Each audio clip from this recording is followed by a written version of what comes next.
I tend to view subway maps as something that sort of conceal the reality of urban living and conceal the complexities, and it's just a very simplistic image of a city.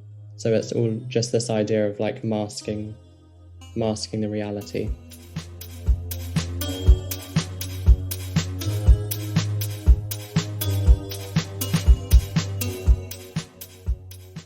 Welcome to the Flying Fruit Bowl, a platform dedicated to the discussion and exploration of art and the creative process. I'm your host, RNS, and in this week's episode, I had the chance to talk to the incredible artist, Jr Chuo. Jr Chuo is an artist based in the UK who combines the mediums of spray paint and paper cutting to create a variety of abstract artworks.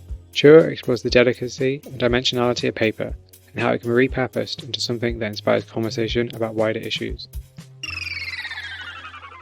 Rightio, so the best place to start is where I start with everybody, is tell us a bit about yourself and how you became an artist. Hi, so I'm Jr Chuo and I'm a paper cut and spray paint artist based just outside of London, and I've been paper cutting for just over 6 years now. My work is mainly inspired by Japanese traditional paper cutting techniques, and I also take inspiration from like the forms found in corals, so natural forms found in nature. And I also take inspiration from coral bleaching, so the impacts of warming oceans on coral reefs. Yeah. So that's actually a really interesting kind of concept where, because we don't see the coral reefs that often. So it's kind of like you're trying to bring something to light that's kind of quite hidden and kind of quite out the way. Yeah, that's quite interesting. And why do you think like art is a good medium to use to kind of explore this idea? I think paper cutting, it's like, for me, it's a very organic process. So I tend to just start like from the center and then work my way out. So I have like very large pieces that I don't really have to plan them out that much in terms of the design. And that works because it sort of mirrors the designs found in, I've studied the patterns found in corals. So I think the organic process helps me to, it's quite nice to translate that into paper, if that makes sense. I'm not sure if That's cool. That's fine. Yeah. It's just kind of interesting because paper is really delicate. And it's such kind of a fickle medium. Like you could very easily destroy what you're making, particularly something that is so kind of detailed, because, it's a whole process, which we'll get into a bit later, but it's kind of like at what point, because obviously before you did paper cutting using like acrylic paints and stuff, so like how did you kind of make that transition and kind of like where did that kind of come about? I was actually on a trip to Japan in 2015. So that was like, it was a surprise trip to Japan. So we stayed in like a Japanese traditional ryokan, which is like a traditional Japanese inn. And that's where I came across paper cutting for the first time. And it's sort of used to print designs onto kimono, to like Japanese traditional clothes. And I was just really struck by like the delicacy of the designs and it just, I think it really fits my personality as well. Just something that's really, it's not messy. It's very easy to, it's just very simple and you can really focus on the moment. It's a very like meditative process. But yeah, the transition just really happened on that trip. I came back to the UK and then I started creating lots of paper cut designs. I didn't really look back after that. I didn't even do like art after that at school and stuff. I just did it myself because it's not really something that they do at school. So you're very much self-taught then? Yeah, I'm self-taught in paper cutting, just using internet resources mainly. Yeah. So that's actually very, very impressive. And I must say that, do you think, I think that's very impressive. Just because, excuse me, just having seen your work, it's very kind of considered. So I kind of wonder, like, do you think that you being self-taught, you have any advantages because you're self-taught as opposed to going through the traditional, you know, system, I guess? Well, it just means that I keep evolving my technique, and I can keep creating my own techniques as well. So it's very liberating in a way because I'm not really pinned by any rules and stuff. Obviously, I do use proper materials and Yeah. everything, but I can just explore as I keep evolving it as I go. So yeah, I do very abstract pieces as well. Most paper cut artists do very figurative or like architectural, just realistic images, but mine are very abstract. At what point did you know that you wanted to become an artist? I think from a very young age, I've always been doing art. So I can't really, I feel like it's a lot of people will say the same thing. You can't really pinpoint a point. But I've always been I've always done a lot of art and painting, mainly acrylic painting when I was younger. And then I just sort of took it to myself to start doing that alongside education. So I'm still in education at the moment. And I still do this sort of alongside, but I'm doing it more seriously.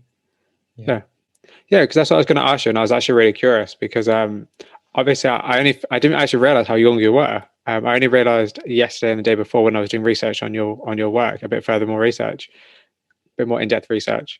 I was actually really surprised because your work is very considered, and you have like your own process kind of set, and you kind of have a very like self-assured nature of what you're doing. And I think you see that a lot in older artists who have been working for like 10 years. So I was very impressed by your work versus your age because I think it's kind of exciting that you're doing this now. Like imagine what you're going to be doing in 10 years' time and how it's going to evolve. I think that's absolutely incredible.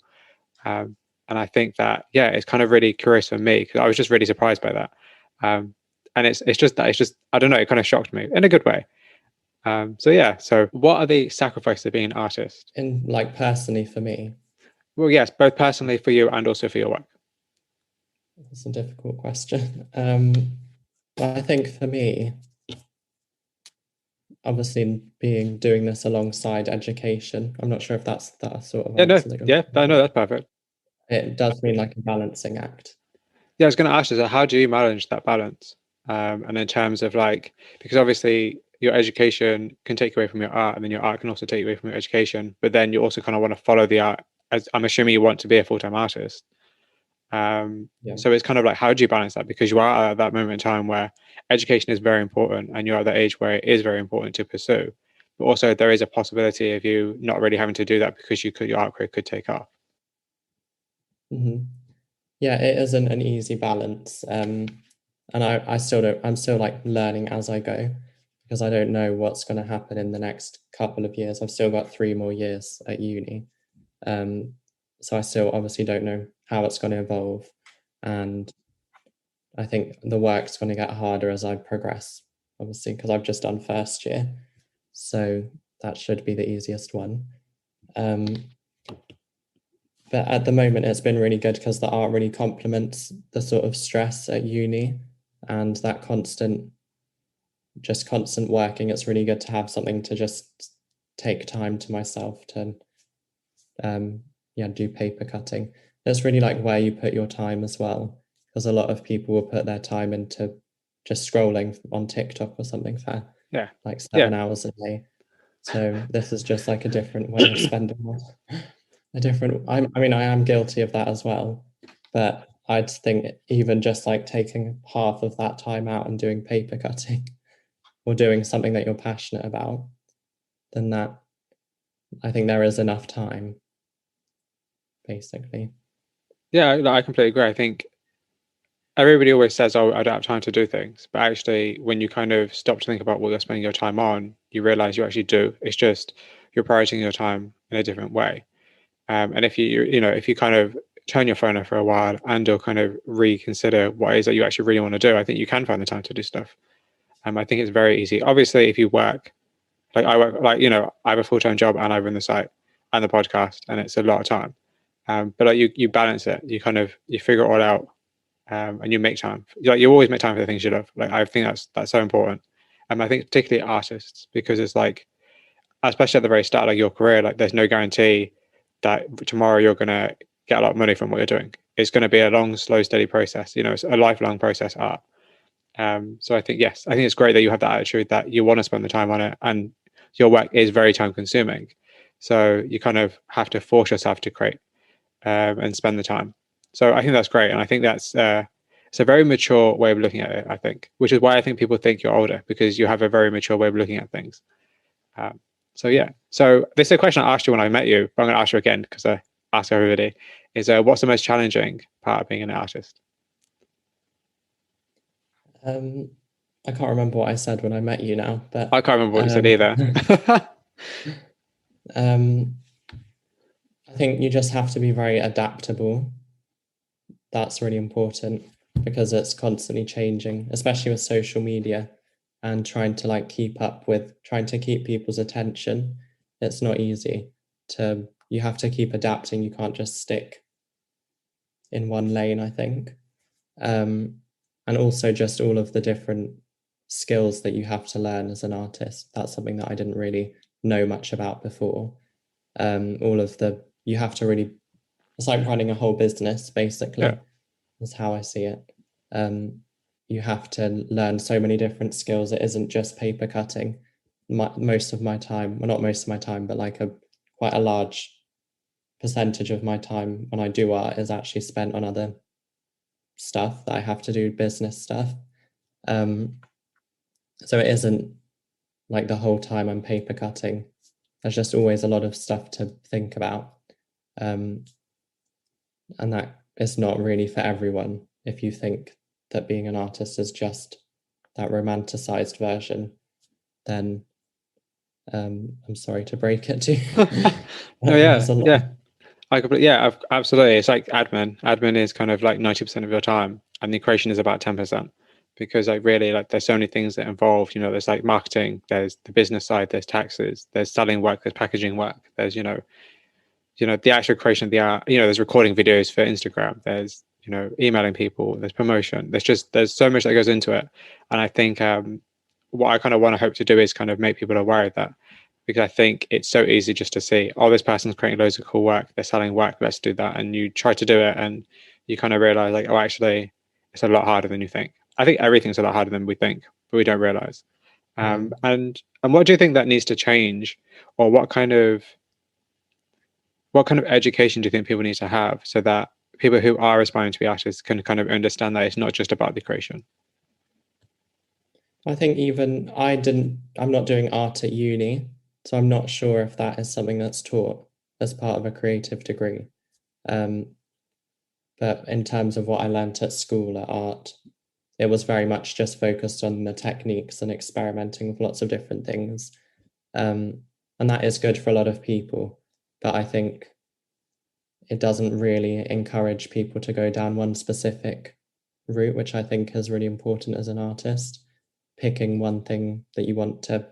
So I've picked paper cutting, and really having like a centralized,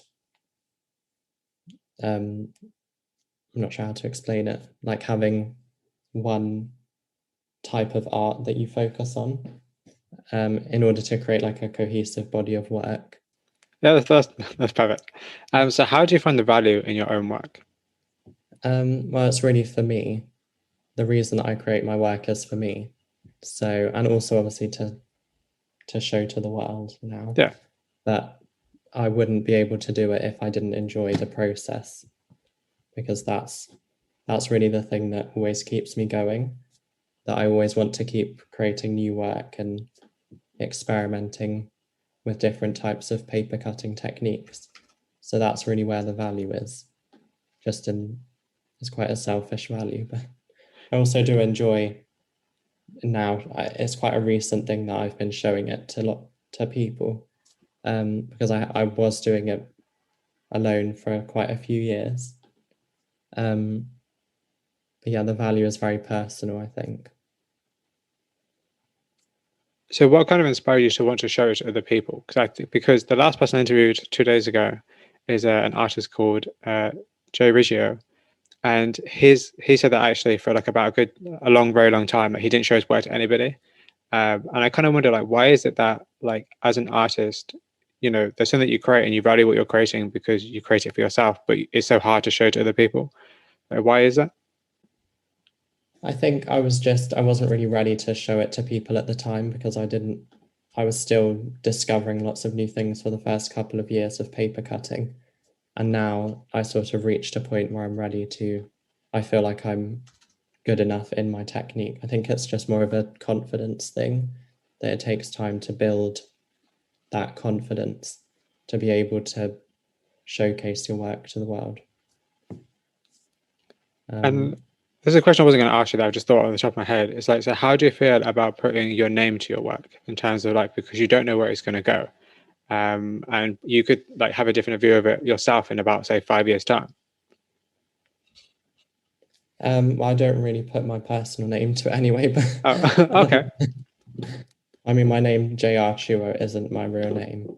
Oh, What do you actually, think it was? I did, yeah, I did. So, okay, so that's really fascinating. So why don't you? That's really interesting. That isn't as if I could just have used my name, but Yeah. I just liked. It's actually like inspired by a Japanese subway line, because I take a Okay. lot of inspiration from like metropolitan areas and subway systems. And that was a name that it works well. It sort of makes sense when you know my real name. Okay. Oh, that's super interesting. That's so fascinating. I love it when people create, like, work under an alias, because I think it kind of. I had this conversation with a really cool photographer called Mr. Dead Tired the other day on Instagram. He messaged me and I messaged him back, because I feel like when you have an alias, you kind of separate yourself from the work and you can see it as a more kind of objective view. But at the same time, you can be more honest because it's not technically you being persecuted if people don't like it. It's kind of like a really interesting paradox of kind of separating yourself from your own work whilst also being more personal. So yeah, I think that's really interesting. That really fascinates me. I mean, it still comes back to me at the end. Yeah, of course. Yeah, because it is still like the title Jr Chuo still represents me and all of my work. It's almost like a brand. Yeah. And actually, let's get into your work a bit then. So for those that may not have seen it, can you kind of just try to describe it? There's quite a wide range of different types of work that I do. So it starts with an initial paper cut, which is one sheet of paper that I cut into, and that can take a couple of weeks to months, if not years. I have a piece that took 2 years that I'm photographing at the moment. So yeah, I'm photographing that for a show that's coming up. And those pieces, I essentially use like a hobby knife to cut into a large sheet of paper and create these small organic designs. And then I create original spray paintings using these pieces as stencils. And I also create digital versions of the spray paintings, which I hand cut as well. So that's what I'm doing at the moment with the 80 paper cuts. They're actually like digital manipulations that I use Photoshop to change around colors and change some of the designs. And then I hand cut around them. Like, there's a lot that goes into your process. It's not just, oh, you cut a shape continuously. It's like there's a lot of different. It's not a nice analogy. It's kind of a nice pairing, but it's like there's a lot of layers to your work, like both literally and figuratively. That's very, very interesting how that works out in terms of, like, the way you set it up is that there's always something new you could be exploring, and there's always different kind of, even just like tweaking slight, like different layouts or different kind of colors. And actually, there's an artist that I'm going to send to you later. Her name's Laurie Bennett Levy. She's an American artist, and her work is really great. And actually, I think you might like it, and or reach out to her because she's such a really lovely person. I think actually maybe you can get some really interesting kind of guidance / wisdom, just / some kind of advice if you ever want it from her, because she's awesome. And I'll send you a link to her work later, because I feel like, yeah, I can see like a nice interesting parallel between your work and her work, and they're just the endless possibilities. That's like something that's really fascinating, because like you have opportunity to kind of create whatever you want, and it's kind of, it will never get boring for you, which is the perfect thing. So that's cool. Sorry, continue with like the other kind of aspects of your work also. Sorry. Oh no, it's fine. Yeah, they're sort of the main three things that I do. So the paper cuts, the spray paintings, and then the digital versions that I also paper cut. But all of them involve paper cutting because each piece is hand cut, even the spray paintings.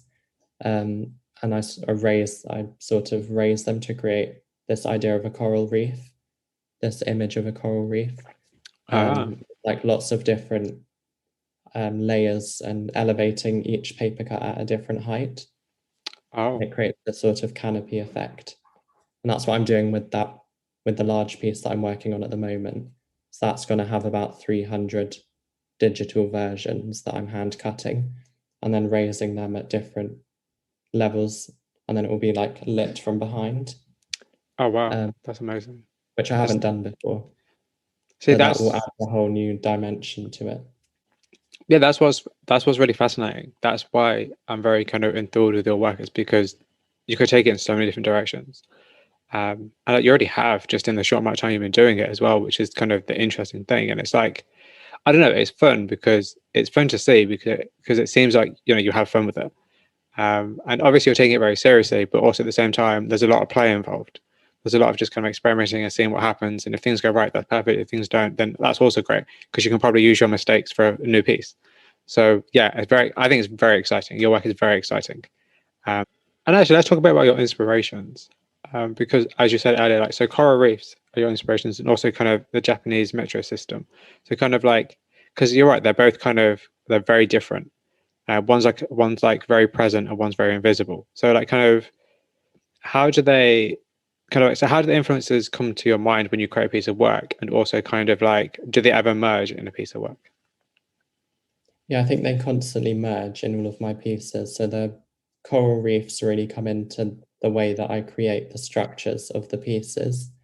Um, just taking inspiration from the way that they are, from the different patterns and layers. The Japanese metro systems, I actually name a lot of my artwork after Japanese stations and subway lines.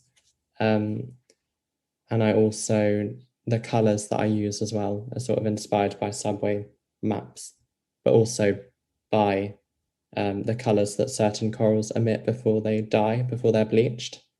So that's a clear overlap. Yeah, I think I sort of use, it's difficult to explain because they're not very common sources of inspiration.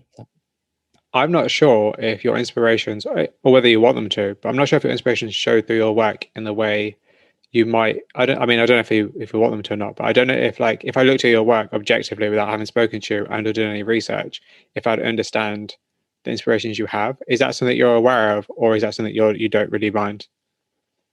Yeah, I just want the viewer to take what they want from it, essentially. It doesn't, that's just my sources of inspiration for creating the pieces, but ultimately it can be whatever the viewer wants to take from it. I think most people see different things, but a lot of people tend to say that it reminds them of like cells or some sort of biological structures. So that is similar to the coral reef influence. And then some people do identify like the Japanese train lines and things. Um, so I think people can pick up different aspects of it, but it's just hinting. I don't really want everything. I wouldn't want to give everything away. Just I think that's the beauty of the pieces, that they're quite mysterious in a way. You can just take what you want. But ultimately, although it is inspired by the tragic beauty of corals, I do want the pieces to have quite a positive, to invoke positive emotions in the viewer. So I do use really bright colors, and they work well as like interior. They work well to brighten up interiors because I use fluorescent colors. They sort of reflect the light. Um, so yeah, I mean, that's a very different, the positive emotion is obviously very different to the very sad inspiration for the work. That's like super fascinating though. Like that's so fascinating how you kind of are using something that is, as you said, quite tragic, but also you're making it kind of present and beautiful within your work. I think that's that's really fascinating. I really think that's so just your inspirations are really interesting. And actually, so why Japanese culture? Why are you in like why not say, for instance, say the London Tube? I know that's probably a very kind of generic thing to say, but like why not like the London Tube? Like why is Japanese culture interesting and important to you? I don't have any roots. Like my family hasn't got any Japanese blood, as far as I'm aware. So it is something very different. Um, I've just always been fascinated by Japanese contemporary art. So artists like Murakami, Kusama. So I take a lot of inspiration from their bold use of color and um, just really exciting contemporary designs. But then it just sort of it's difficult to pinpoint why I chose Japan. But I think mainly the contemporary art scene was something that really lured me in as a child. And then when I went to Japan, I started learning Japanese. I actually spent some time in a school, in a Japanese art school, which was for teaching manga, which are like the Japanese comic books. So I learned how to draw manga. Um, yeah, so it's just sort of a fascination in Japanese art culture. And Um, that's really interesting actually. And do you think that you would ever consider looking at different countries and different cities and kind of using their kind of metro systems and kind of colors and stuff inspired by that, or do you think you'll probably stick to just Japan? I'll probably stick to Japan, if I'm being honest. I know that's Um, I mean, I'm studying Japanese at university now, so you can ah see sort of the obsession. Um, so I'm studying like Japanese culture and language and society and oh politics, okay, that's cool. very wide. And I will be living in Japan in like the end of next year for my year abroad Oh program. Um, so at the moment, it is very much focused on Japan, but there isn't. It isn't as if my art is just for Japan or something. yeah. It takes inspiration from that. But now I tend to do a lot of things just taking inspiration from lots of different sources. So I do take inspiration from other artists as well that aren't Japanese. Um, yeah. So I think it's just really the source of where it began.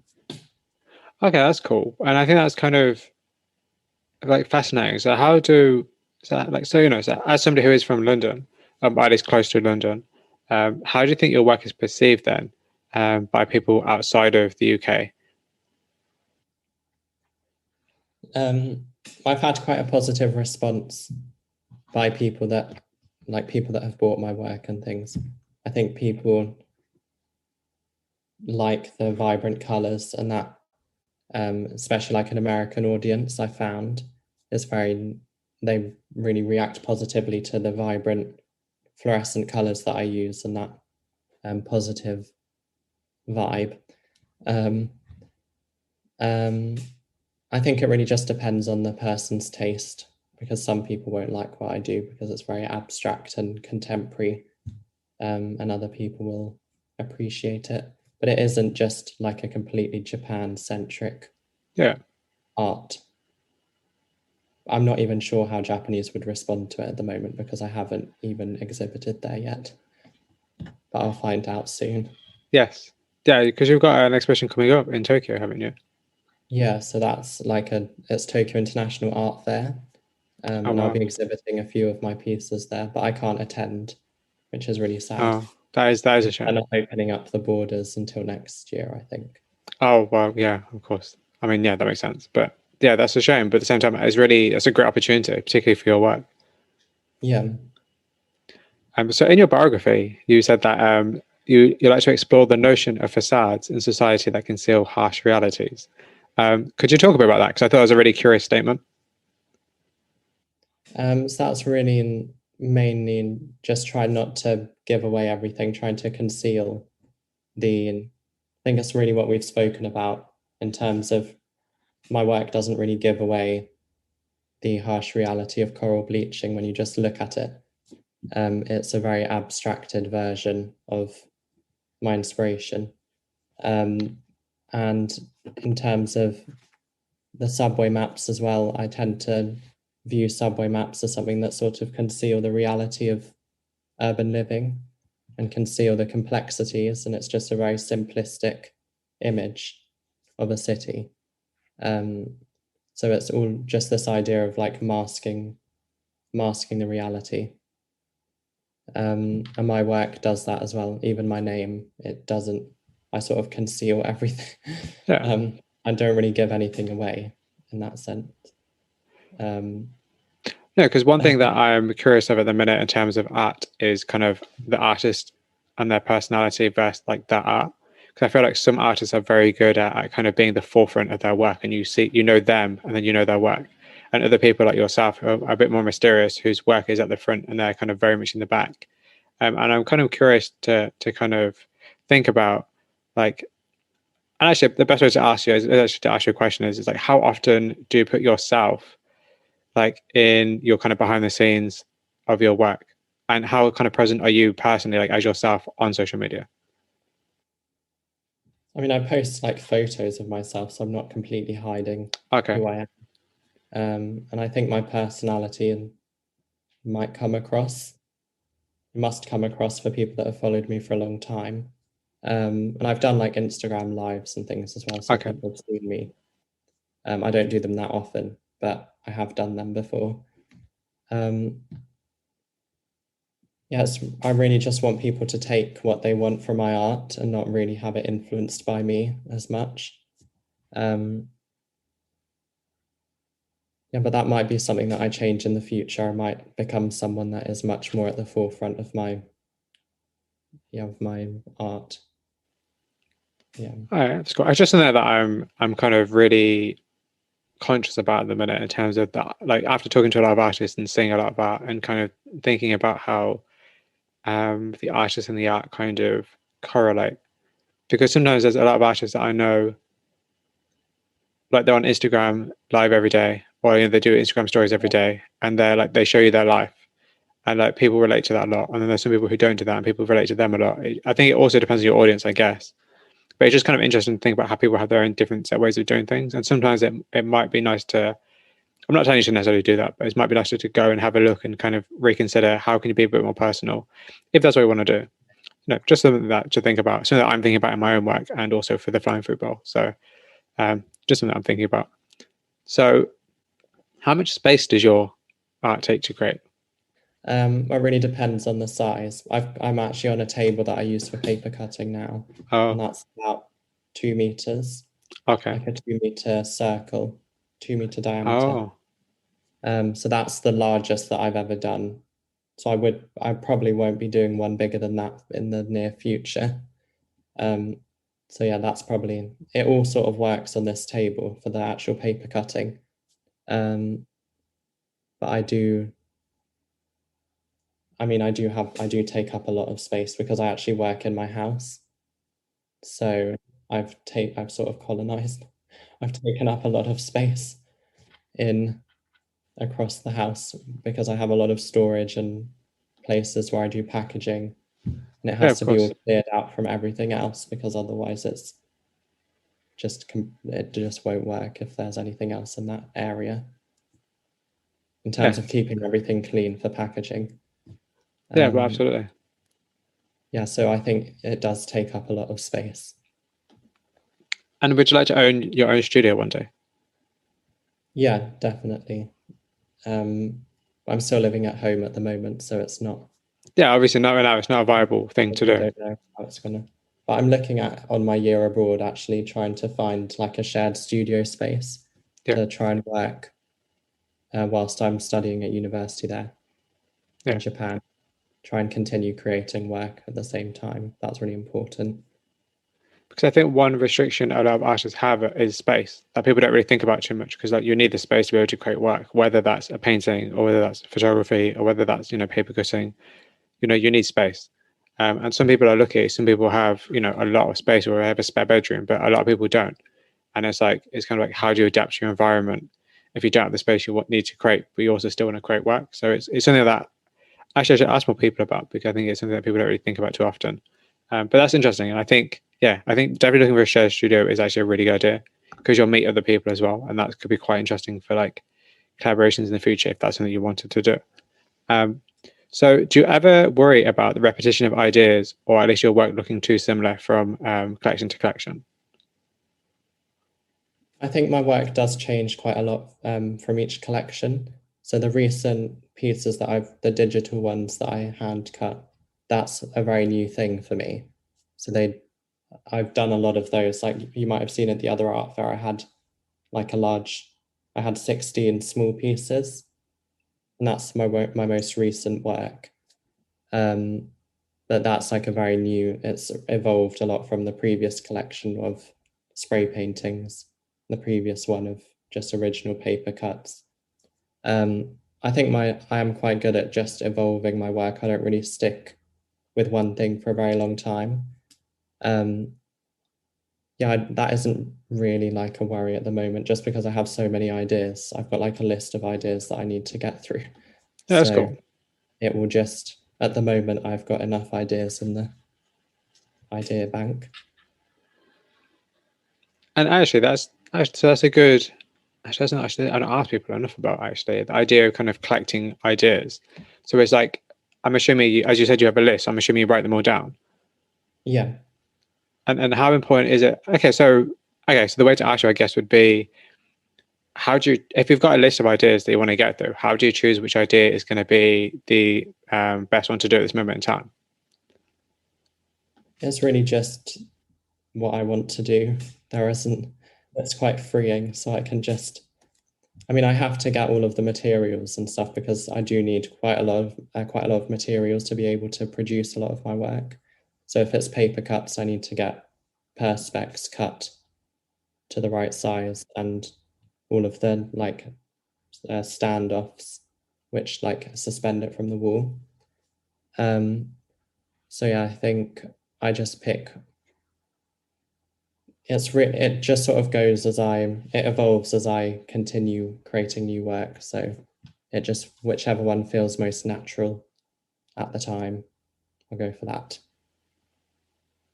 So what is the benefit of creating a piece of work that is like a physical object, as opposed to, say, a digital piece of art? I haven't really done any digital work. I used like my laptop to create digital versions of my designs, but I haven't really explored digital like NFTs and things yet, but that is something I'm looking into. But I definitely think with my work, being able to see it in person is a lot better than seeing it online.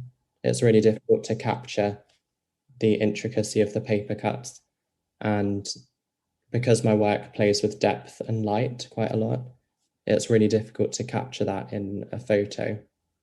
So I think it's a lot better to see it in person.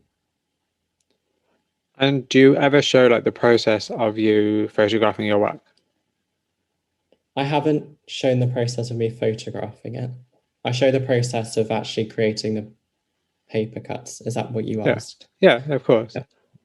Yeah. Because I was going to say, because it's curious, because a lot of artists I speak to always say to me how hard it is for them to capture their work, but hardly any of them actually show how they actually manage to do that. And I think that'd be something really important that artists can show other artists, because end of the day, like, I imagine if you're struggling with that, you'd want to find somebody who's doing the same. And I'm pretty sure that's something you're going to want to know. It's knowledge that you'd want to know. I mean, I had this conversation 2 days ago, which is why it's on my mind. It's like, think of all the different kind of skills like packaging work and shipping and framing that you could pass on, or the valuable skills you could pass on to the next person. But because you do them like as an everyday thing, you don't think about it. So maybe that's something good for you to think about in the future, in terms of like, if you need quote unquote content, or you're looking to think, oh, how can I add value to people who are looking at my work just beyond the work itself? Things like that are always a good idea, because people are always going to need to know how to package work and frame work and ship work off, and particularly to galleries and art fairs and stuff. So I think the actual process of art is also just as important as the work itself. And I think that gets lost a lot of times. So that's just something for me to say to you, just as a random aside. Yeah, that's something I've never thought of. I just sort of do that without like the dirty stuff behind the scenes. Yeah. That people don't really, I never thought people would want to see that sort of stuff, but yeah, I imagine yeah. imagine if you're an artist yourself, like Yeah. obviously you'd obviously Google it at some point to figure out how to do it yourself. And if Yeah. people are looking at your work and you have an audience of artists, particularly if they're artists and you know they're artists, that's going to be some really valuable insight. And that's for any artist really that obviously is an artist. It's just all the things you don't think that people are really going to care about. I bet they probably do. You just don't think they do. And it's going to be valuable to someone somewhere. So the actual process of your work, and I know it's kind of a hard question for you to answer because you do a lot of different things, but like what's the kind of the typical process of your work in terms of like from like the initial concept to the actual final piece? Like what is the kind of process you go through? So I create the initial paper cut using like a hobby knife. So that it's like a very meditative process where I just spend hours and hours just cutting into a piece of paper. I've actually got one here. That's essentially, this is a really small one. And I just cut into this, creating these like circular designs. And yeah, I'll just sort of listen to a podcast or something, and just relax and create the paper cut. And then once that's done, I will use it as a stencil to create the spray paintings. So I can create a couple of them. You can't use it too many times, otherwise it starts to disintegrate the paper. Yeah, of course. So I tend to do like 5 spray paintings. I did do one where I did like a whole collection of 20, but I never used the paper cut as I never preserved the paper cut in Perspex because the thing was too disintegrated. And it just sort of accumulates too much paint on each of the little strands. And then I use that, I hand cut the spray paintings and like raise them at different heights and raise them, like trying to create unique compositions.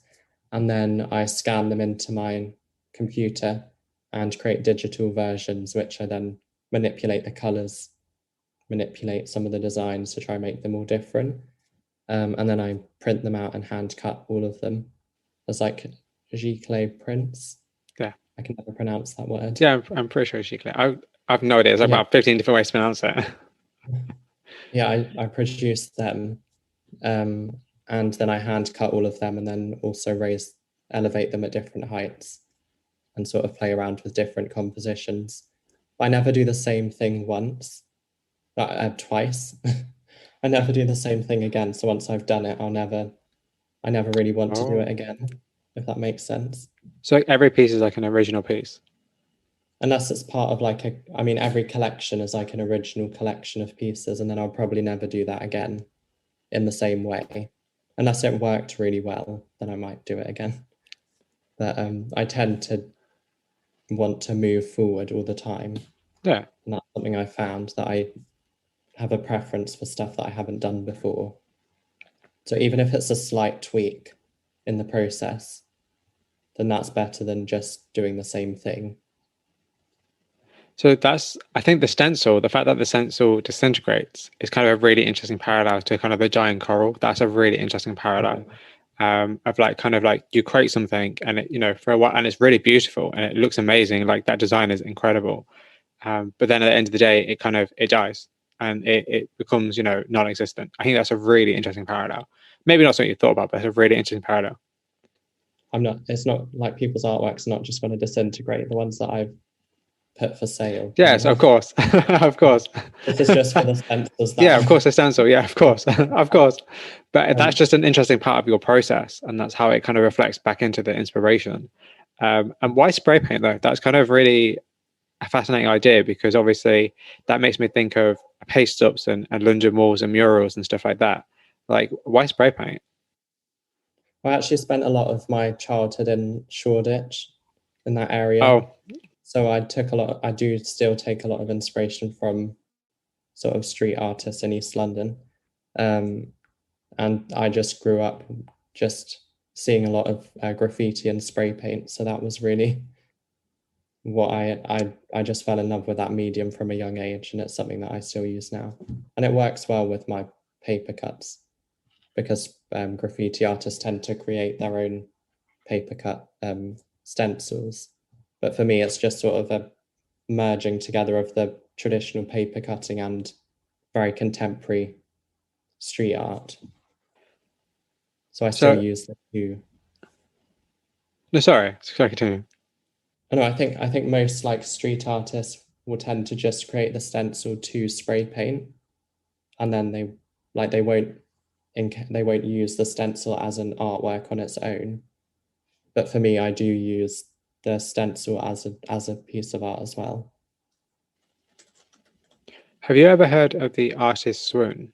I don't think so. Okay, I'm going to send you her work because I'm going to send you her work because now you just said that, it reminded me that she obviously she's like a street artist, and she creates these really, really, really detailed paste ups.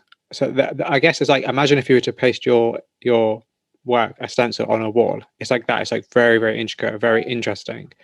Actually, she might be a really interesting point of reference. So you layer a lot of your work and you frame a lot of your work. What is the kind of significance of the frames for you? Well, in terms of practicality, I used to actually not frame the pieces when I started layering them. I used to do them just using like canvases and then layering them coming off the canvas. But from a practicality sense, it became really important for me to be able to actually frame them. I actually, for a piece that I exhibited at the Brick Lane Gallery in Shoreditch, like at the same time as the other art fair, that was a very large canvas with lots of different pieces coming off it. And I had like a Perspex box made for it, which was really expensive. Yeah, Perspex is so expensive. Yeah, it was like it's a 1 meter 20 piece. And it was encased in like an even larger box. Anyway, that actually smashed in the gallery, but we won't go into we won't discuss. So it was fine. It didn't have the Perspex box in the end. But I just think, yeah, I use frames now in order to sort of contain the pieces. And I also like to use color inside the frame. Yeah. So I like to have like a striking color inside because it glows into the piece, and I just like the way that it works with the artwork. So yeah, the way that it sort of reflects the light back into the piece when I use fluorescent colors, that adds a whole new dimension to the work. It changes the dynamic. Yeah, that's really cool, and that's super interesting. It's just something I'm really curious about because I was talking to a few days ago, and we were talking about framing work, and he said that he often feels that frames can be quite restrictive. I was kind of curious, like, do you ever think that framing can be quite restrictive to the artwork?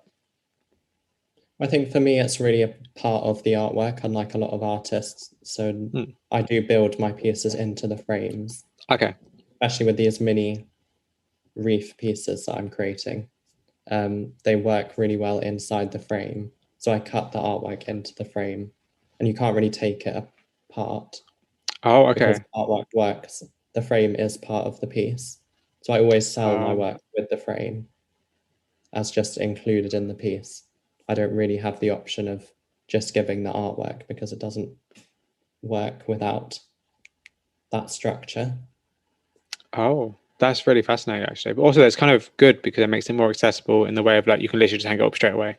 You don't have to like worry about trying to find a frame and putting it together and not destroying the artwork while you're putting it in. It's literally you can just hang it up as soon as you get it, which is actually a really clever idea. Actually, they are sort of built into the frame. Yeah. So this is actually a commission piece. Oh, wow.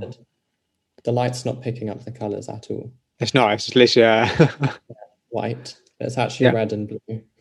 I don't know why. It's because there's a really strong light source. That's why. Yeah. Okay. It's basically cut into that shape. But it's so three-dimensional, though. Yeah, it is three-dimensional. Yeah, that's so interesting. That's like the interesting part. But it is cut into the square. Oh, I see. And then the frame fits around this, and it just sits in the frame. So it wouldn't Oh, really work if I just yeah, sold. yeah, So I that's suppose for crazy. packaging, that would be a nightmare to package Yeah, without the frame yeah, I can because it's imagine. just paper. So it's Yeah, very delicate. yeah, it'll get destroyed. That's kind of really interesting though, because like the preservation of your work is something that you've already thought about, and it's kind of already built into the work itself, which is actually kind of really clever, because you don't give people the option to kind of accidentally destroy it, or like it's delicate, so you're like, okay, it's delicate, but once you get it, you're going to have it forever. Like that's quite nice. I like that. I think that's really clever. Actually, it's something that I don't think people think about a lot. I think a lot of artists, when they create a piece of work, granted, it's like paintings and stuff, you can't really just frame it straight away because you don't know who's going to buy it, if anyone's going to buy it, and you don't know what they want. Whereas with your work, because that's already your vision for the work, yeah, that's like clever. I just think that's really clever. And also, not just that, it gives your work a sense of branding, I guess, because like you already had the frames already set, and you've already pre-selected it. So as soon as that is ready to go and hang on a wall, people know, okay, that's a J.R. Chuo piece, even just by the frames. And actually, do you ever sign the work? Yeah, I sign all of my pieces. So for these, there's no space to sign them Yeah. because I don't really want to write on the artwork because it goes right up to the edge of the frame. Would you not sign So the I frame? actually sign, yeah, so I sign like inside the, like on the inside wall of the Oh, frame. okay. I sign like there on Oh, the yeah, that's cool. right hand, but you have to like look into the artwork to see it. But That's it cool. doesn't distract from the piece. Yeah, that's But really for most cool. of my work, I do sign. There normally is a space where I can sign it. That's really interesting. So why do you call your work collections rather than series? Honestly, I don't. I haven't thought of that before. I think I don't really add stuff to. I'm not sure what the exact differences are So, in okay, so terms of that. oh well, just for me, a collection is a really curious term to use because collections, for me at least, kind of, I think of clothing collections, and I think of spring season. Whereas in series of work, I think art's more kind of considered to be like a body of work is like a series of work. But then when you call it a collection, I don't know. For me, it opens up the commercial boundaries of the work. And I think that's what's so interesting about you and your career already, is that it feels like whether or not it's something that is intentional or not, like you very much thought about the commerciality of your work and kind of the branding of your work and also kind of the longevity of your work, like already. Um, so I think for me, it kind of denotes this idea of commerciality because it's like you can have like like clothing, a spring collection, a summer collection, a winter collection, a Japan collection, a London collection. The possibilities are endless. Where there is a series of work, it's like there's a finality to the end of the work if it's a series. But because it's a collection, actually it's not. You can do anything and then just add it slightly, tweak it slightly, and then it's another collection. So that's how I would describe the difference. But I'm just super curious that you use the word collection. I just thought it's not something I see all that often. It's very rare that I see that in art. I think it is more like I do create because I don't call all of them collections. Like I have some that are called paper cuts and perspex. So they don't have any collection or series. They're just a part of my website where I put all of my paper cuts. But then for these mini Chuo reef collections and the mini Chuo collection, they work well together. So I don't really mind that more commercial nature of them because I know that might be controversial in the art world, but I think these pieces work together well. They work well as like a lot of my customers tend to buy a couple of them and then like create their own unique compositions. Oh So it's wow. quite customizable in the actual piece that you get in the end because you can add as many as you want together to create your own unique thing that I didn't even think of. Like they've thought of it. They've chosen which colors they want and which compositions they want. And then they just sort of arrange it in the way that they want. So that might be, I do like that customizable aspect of some of my work, the So, smaller pieces in particular.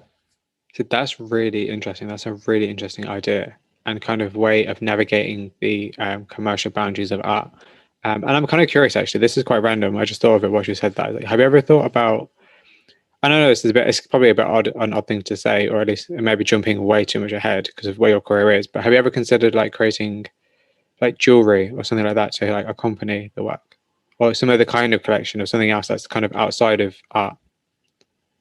Yeah, I have thought about clothing and stuff, but it's not. I think at the moment I do want to focus on art. Of course, And I yeah. don't think it will ever turn into some massive like commercial corporation or something. That isn't really the intention I have for it. Oh, But that isn't what I want for it. But that's perfect. No, and I agree. I think balancing art and commerce is very tricky for artists. yeah, It's a very slippery slope, as I always say. It's a very slippery slope because you want your work to sell because you want to create more work, but you also aren't in art to be rich, unless you're a very, very, very well established artist. You know, you're not going to make millions and millions of pounds off your work. You know, um, but I think it's something that all artists need to figure out for themselves, kind of where they lie on the sliding scale of art and commerce. I think I love collecting things. Yeah. So for me, it's like that collectible aspect is something that I find quite appealing personally. But for a lot of artists, they might see that as very commercial. If you have like a collection of something and then you want to keep getting more of them or something. Yeah. But that's just something that I like to do. So I think that's really correct because I actually do think your work is quite commercial, and I think your work has got the potential to be quite commercial, which is kind of really fascinating because you're not actually interested in that way, and I think that's really fascinating, and actually that's kind of a very good. It shows how much you like your work and how much you appreciate the kind of artistic process. But for me, I can definitely see like it has a lot of commerciality in like a very positive way. Like it's something that's very exciting that could potentially be very big. But then obviously that would depend on you and the scale and which you want to create the work on and sell the work for. But I think it has a lot of potential. So let's move on slightly to exhibiting. So obviously you've exhibited in the Brick Lane Gallery in the other art fair, and you're going to have an exhibition in Tokyo. So at what point did you start exhibiting your work, and kind of how did you know when it was the right time to exhibit your work? Actually, like when you came to see me at the other art fair, that was my first fair. Okay. And the Brick Lane Gallery is my first show. Okay. So Okay. it's very recent. But now I felt like I was ready at that point. I've been working towards that point for quite a long time. So I'd built up quite a large body of work. I had to split my work between those two places. And there was more work at the Brick Lane Gallery. Okay. So it did mean that I had quite a lot of work to choose. I did have a lot of work to choose from, and then I had to curate the two exhibitions. But as I've said, I've been doing it for over 6 years, which isn't a long time for a lot of people, but for me, that's quite a large chunk of my life. And I have built up quite a large body of work during that time. And I just felt like I felt like I was at the point to start exhibiting. But I don't think that before, I mean, I could have done an exhibition like a year ago, but I just didn't feel ready at the time. That's really cool. I think that's really exciting. That's even more exciting if they're the only shows you've had so far. And the response to your work, I imagine, has been pretty positive. From a couple of people I spoke to at the art fair, they actually really liked your work. So, and a few of them told me to speak to you as well, which is quite nice. Everyone at the fair was really nice. It was a really good place for me to just meet more established artists, because I'm not really exposed to artists just in daily life. I really don't know many artists at all. So doing those events and things is really good to just meet other people and bounce ideas off of them. It was really nice to speak to all of them. Absolutely. I think networking in a way that's not like, oh, I want something from you, is the best kind of networking, because you get to meet people, you get to, see what they're doing and kind of understand where your place is in the art world. Because I think it could be very, very hard for you to, particularly if you don't know any artists or you don't speak to many artists, it can be hard for you to kind of figure out the nuances of like self-doubt and questioning where you stand, where you fit in, and where you stand, and what your work means. I think all that stuff can be very hard if you're not talking to other people who do the same thing. So I think it's very good to reach out to other people. And actually, do you often reach out to other artists online? Yeah, I mean, I have been in contact with artists like through social media for quite a long time. So I have spoken to them and like taken tips and things from them. And my uncle is actually an artist, so Okay, that is the one artist that I do know well. that's perfect. And he has a podcast as well. Oh, Little what is it? plug. It's called Modern Art is Rubbish. Right, I'm going to check it out. Another art podcast.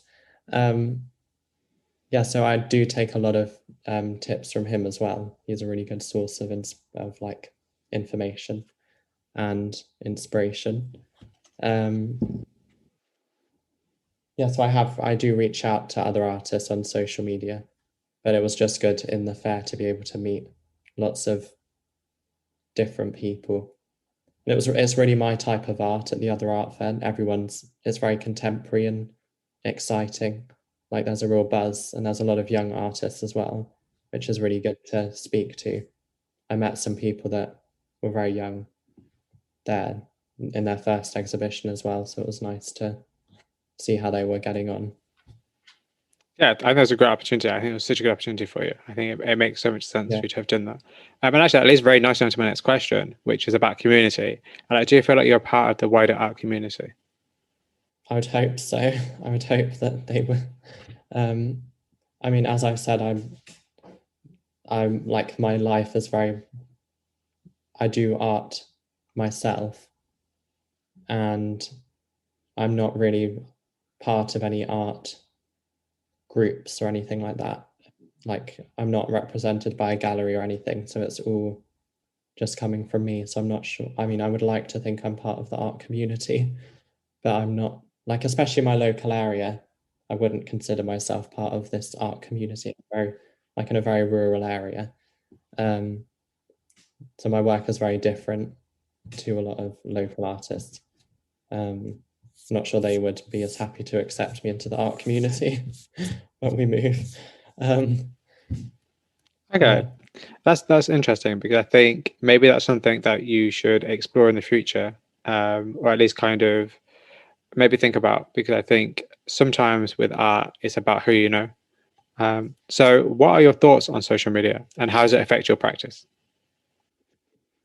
Social media has really benefited my practice. I see it sort of an extension of my art process. So I don't see it as a nuisance or anything. I think a lot of artists have quite a negative view of social media, but for me, it is really just an extension of my process. And I do enjoy interacting. That's where I get a lot of my interaction with other artists. And yeah, I think it is a really positive tool for me. And do you think that social media has changed the way that people, like the general public, kind of view and interact with art? Yeah, I think it makes it a lot more accessible. It's really good because you can talk to like just anyone who's interested in your work, and it's made it really accessible to speak to artists. And I think it's also like democratized the playing field. It's democratized the art industry quite a lot because having social media has made it a lot easier for people to, show their art to the world and then see how people respond. And it's really good to get people's reactions as well and see what people like, because then that can influence what I'm doing in some way. Not that Yeah. it always does. Like I do try to stick with what I want to do, but it is just interesting to see what people's reactions are.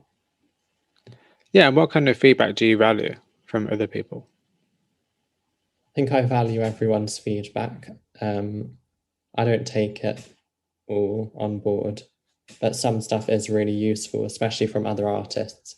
If they have feedback, then that's always been useful to me to just evolve my practice because I'm always learning as well. I think a lot of Yeah. artists are always learning, and it's good to get information from other artists. So, do you ever feel pressure to create more work as your audience grows? I think there is a pressure just because of like the algorithm, especially on on Instagram. There's always a pressure to keep like to stay relevant on the platform and to keep engaging people, because it is really difficult to maintain engagement rates and things. It's crazy. But it's yeah, there is always pressure to keep creating work and to not stay stagnant or anything. And that is difficult when I'm at university. That's the part that I find the hardest, because I can't do a lot of work when I'm at uni because it is intense. We have quite short terms. So it's just, which is good because I have longer holidays to work, but it just means that it's very much focused on the uni stuff when I'm at uni. And I just take a few smaller paper cuts to work on. And then I have to get a lot of work done in the holidays to try and ensure I can keep this sort of constant stream of work throughout the term. Yeah. So I am creating like a body of work that will be released when I'm at uni back in October. Okay. That's sort of that's the strategy that I tend to do. Just sort of work in advance and then try to create a constant stream. Yeah, that's really great. You must be very organized then to do that, because that's not an easy thing to do. No, you have to be very organized. So I do try my hardest. No, that's very, it's very commendable, because, you don't have to. You could easily just be like, oh yeah, I'll do it whenever it gets around to it. And I think that's super, it just shows kind of like the dedication and the kind of love you have for your craft, because you didn't have to do that. You could just be like, oh, I'll just do it whenever.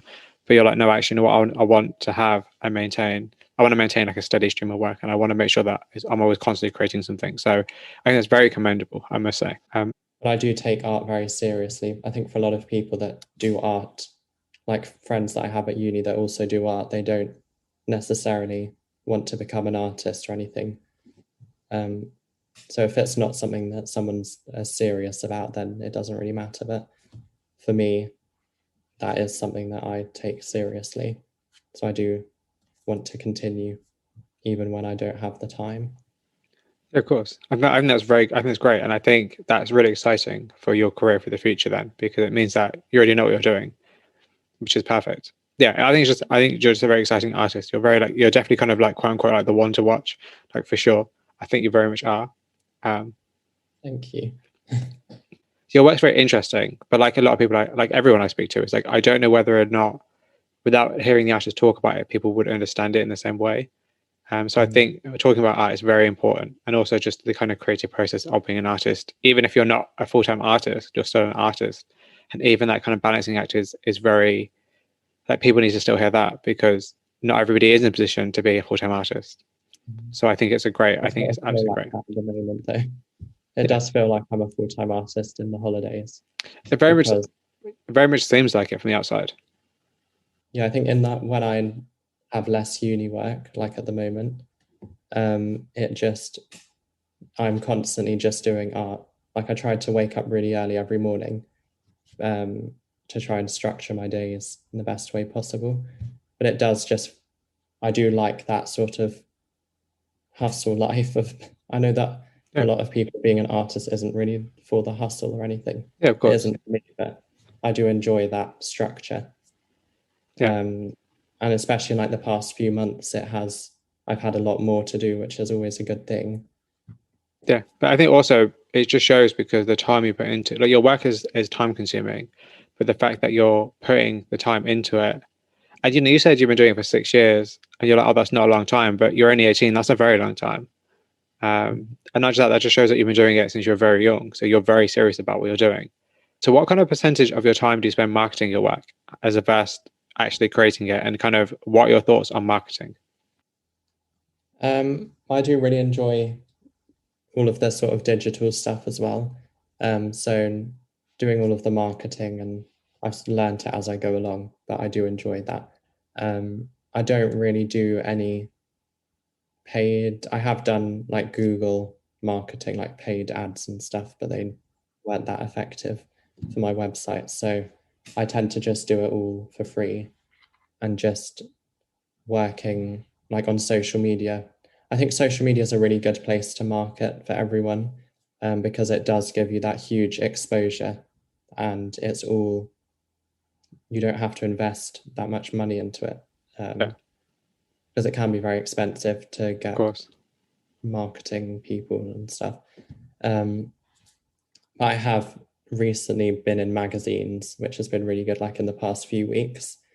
And that's been a really good place to market my work and get some more interest from the right people in my work. Just people that actually like my work. Yeah, of course. In contemporary art magazines, that's really the sort of place that I want to be. But social media is the main place that I do actually market my work now, looking at it. It's mainly through social media. And like the Reels thing on Instagram, which is the new video feature, which isn't that new anymore, but that is something that has really helped me as well, just to build a platform to try and, attracting people that are interested. And how often do you look for new opportunities and apply for new opportunities? I'm always applying for new opportunities. That's like something that I'm always trying to do. Whenever I see like a application or something, I try and do it. I sort of do that in my downtime as well, which sounds really weird. But I like to just sit on my laptop and look for interesting things that I could do. Not necessarily just for like marketing opportunities, but just because I do enjoy that sort of digital, like writing articles and doing that sort of thing as well. So I always look for how I can spread my work across different platforms. Yeah. And that's clever. And that's such a great idea, because like magazines and stuff is such a good idea, because people don't really think about magazines nowadays because everybody just relies on social media. But actually, do you think that there is a danger of relying on social media too much for your? Yeah, I think it helps to build like a reputation in the art world. I think if you're not just on social media, it can be good to branch out into different places, because I have actually gotten a lot of contacts from doing magazines and like press articles and just having interviews and things like written. I've never done a podcast interview until now. But I've done like written interviews, and that's good because I stay in contact with the people. Yeah. So you do build up connections from across the world. Yeah. And people that are interested in my work, because you normally have to apply and then the people will get back to you. So that just shows that they're interested. And then, they tend to be very interesting people to stay in contact with. So how important is it for you to show the process of your work? And do you ever show kind of like the failed images? I do show a lot of, I tend to do like reels, Instagram reels, show the process, which people do really enjoy, like watching the paper cutting process, or I'll do like a live video or something. And I think that is something, it just helps to contextualize the art. Otherwise, people think that I've used like a laser cutter or some sort of machine, but I've never done that. I had a lot of questions at the other art fair, if I'd used like a laser machine or something, but that it helps to contextualize the fact that I've actually hand cut everything, because that is like a very important part of the process. That's a very important part of the artwork.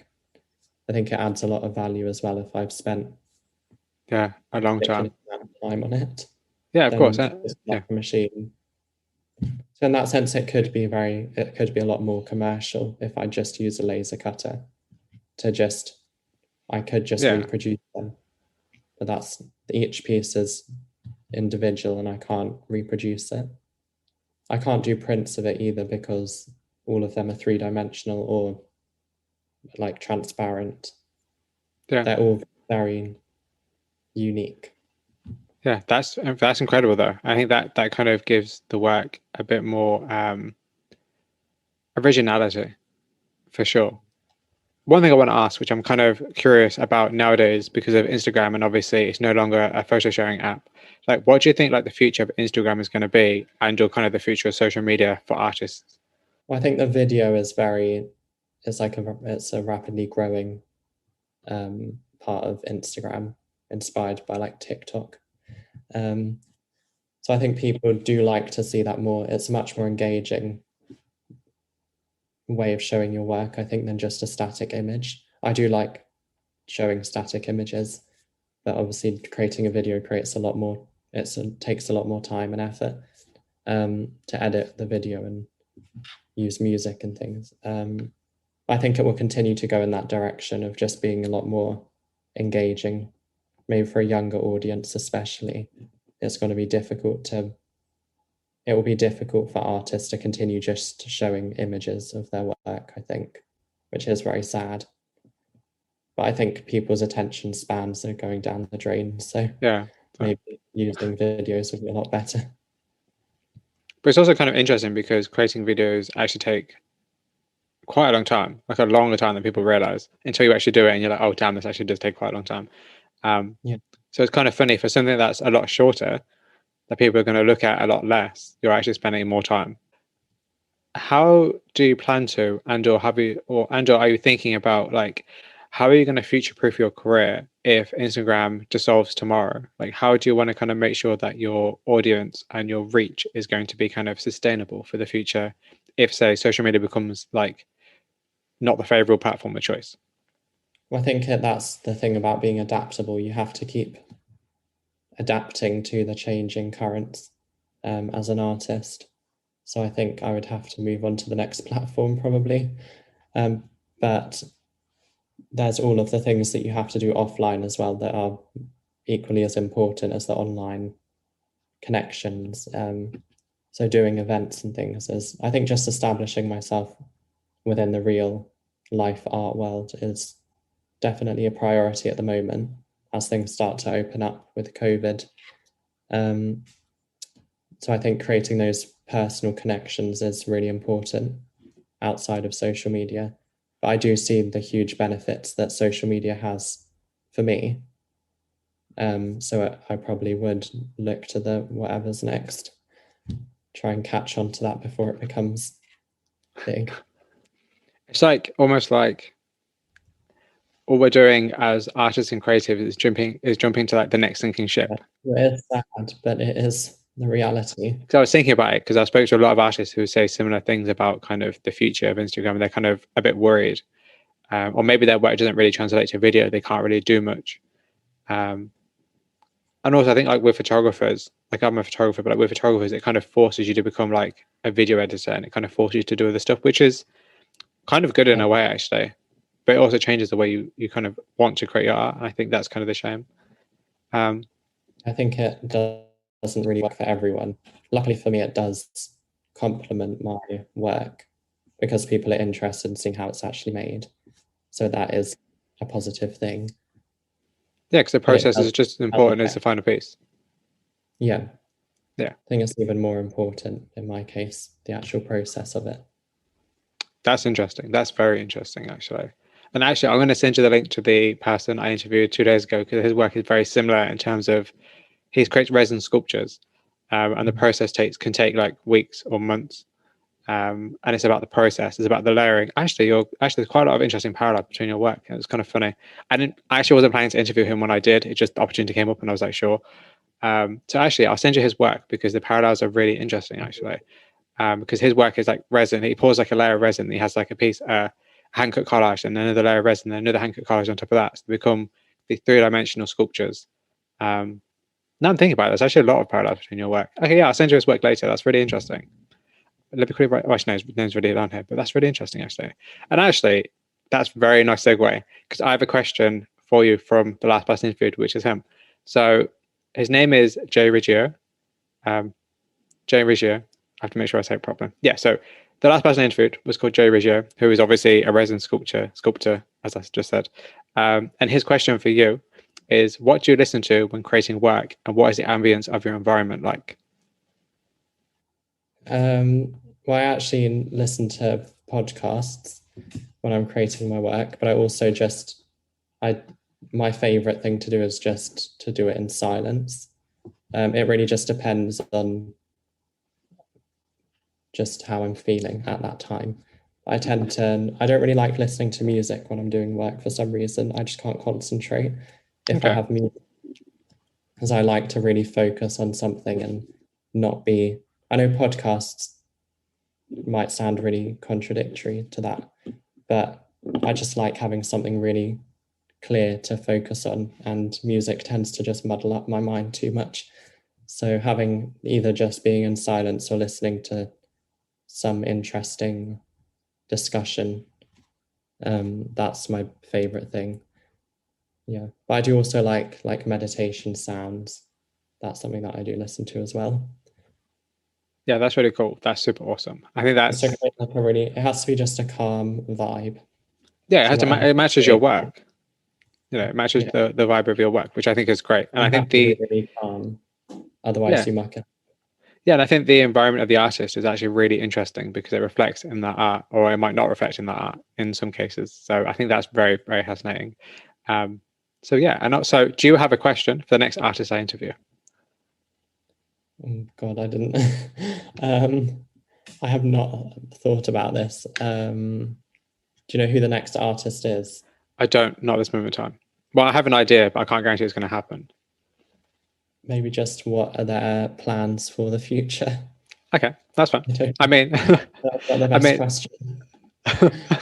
I mean, to I be think fair, like I don't give people much time to think about it, so which is probably kind of unfair because I have a list of questions that took me about a day to do.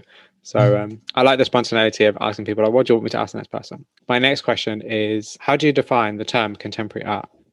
um, it's been like my university interview now. I would have to, honestly, I don't have a detailed definition. Just, I mean, contemporary art is just like the current wave of art, isn't it? So it's just, my uncle would be very good to ask this question to. Well, just the current wave of art. I tend to consider it as like very vibrant, like colors, or it doesn't have to be that.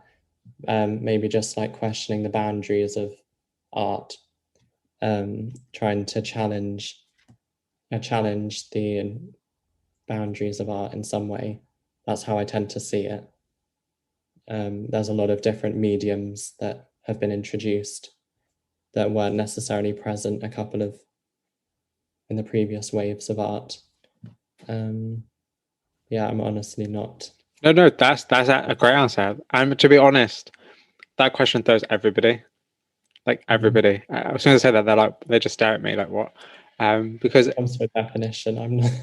no, because I think the thing like contemporary art is a term that we all use, but it's not something I think we necessarily think about as much as maybe we use it. Okay, so the second to last question is, what do you think your art says about you? Um, I think because it's very intricate and time consuming, it might. I mean, people might have their own views. I don't know. People might assume things about me which are probably true. That I do spend a long time just. I mean, it's as I've said, it does really fit my personality, and it fits. I have experimented with lots of different art forms, and this is the one that works best for me. Just it encourages like calm introspection whilst I'm creating my work, and it also enables me to continue evolving. So I don't know what people might think about that, but I think it might. I mean, you can just sort of assume the sort of person that would do that type of art. Okay. Have to be very calm. And I know I said this is going to be the last question, but it's not the last question. I just thought something else you just said. That's So, not the right answer. would you? No, that's perfect. I think it's a great answer. I think it's an honest answer, which is the best answer. But I know they said this is going to be the last question, but actually, I've got a question to ask you before that I just thought you said. So, like, would you consider yourself more introverted? And do you think there is a relationship between is it introversion? Like being introverted? Is there a relationship between being introverted and art making? Um, I wouldn't say I'm like completely introverted, but I do enjoy my company when I have that time to myself, because I don't really get that much time to just be by myself and create my work. But I do really enjoy that. And I think it is really important to just spend time alone when I'm creating my work to avoid any distraction, because it has to really come from within. sounds really cheesy, but it has to just, I think I enjoy like studying at university, like Buddhism and understanding Japanese Zen Buddhist ideas. And that's something that I tend to listen to on podcasts and things. So when I'm like relaxed, that's when I produce my best work, when I'm not distracted by anything. I have to be fully like in that sort of zone. So I think being alone when I'm creating my work is quite important, but then when I'm showcasing it, it's much better to be with other people and see other people's work. And yeah, it just really depends on what I'm doing, basically. Yeah, that's absolutely great. That's absolutely great. And I think that's it's so true for a lot of artists that, you know, art can be, you know, a very lonely career, as I said earlier. And I think a lot of people spend their time alone in the studio creating their work. But then also you have to kind of be extroverted in some respect, or at least more outgoing when you actually hang up the work and you have a gallery show, or you have to talk to people about it at some point. Some people like it, some people don't. So that being said, we come to the last question, which is a double barrel question.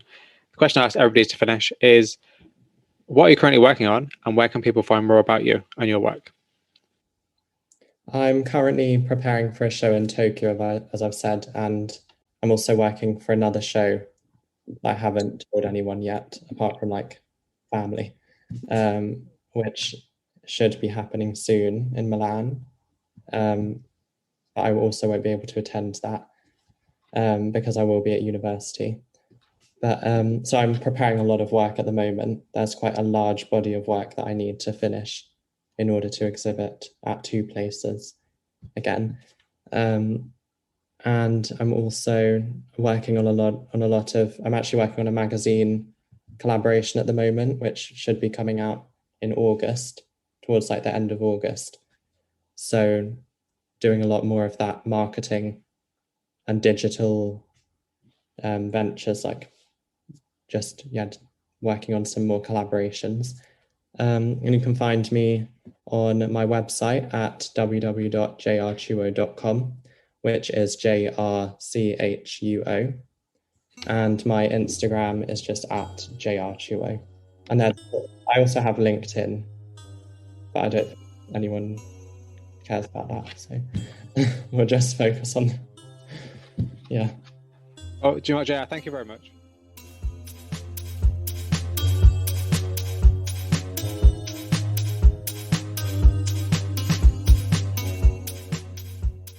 That concludes my interview with JR Chuo. Thank you very much for listening. If you have any questions or comments about it, please send me an email at theflyingfruitbowl@gmail.com or via social media sites such as Instagram. The Flying Fruit Bowl audio interviews can now be found on a range of sites such as Spotify, Apple Music, YouTube, or wherever you listen to podcasts. Please consider rating, reviewing, subscribing, or sharing on any of those platforms to spread the word and reach of the podcast. Also, don't forget to check out www.theflyingfruitbowl.co.uk for daily art inspiration and for written interviews. If you're a creative, please get in touch for a chance to be featured and interviewed. We now also have a Patreon page if you're interested in supporting the platform further. Tiers start from £1, so if you're interested, please check out patreon.com/theflyingfruitbowl. Once again, thank you very much for listening to this episode today. And until next time, folks, please stay safe.